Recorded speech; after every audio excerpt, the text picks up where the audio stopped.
180 bin çakırım uçudu. Bir mollakası 180 bin. Demek müşahit durup bir mollakası yer şarının maçetinden ağaçetiyle bardı degen gap.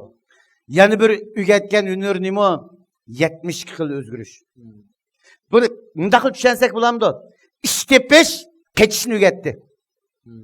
Bunu iştepiş bilen keçişini ügetti sunukunga. 72 yıl özgürüş degen şu. Bizdem anın özgürü var, bizdem manın özgürü var, şaptıl özgürü var, anın aksız özgürü var, manın dazısız özgürü var.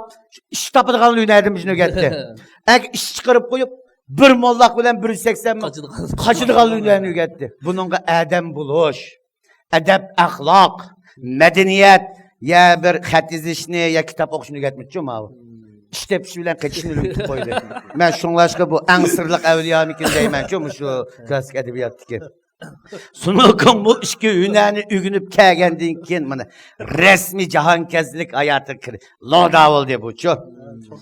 Çoğan boldu.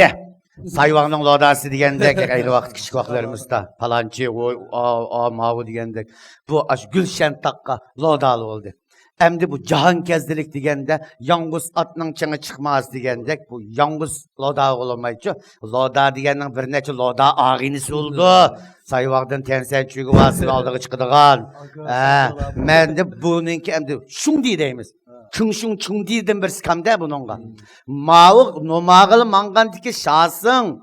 Ma cubacela bu şun deyik kirmeydi. Bu tunşlığı kirdi. Bu hizmettaş kirdi ma bu. El ağine sendek mendek kirmeydi abi. Bununki şun deyiz kim o? Hakik şun deyisi.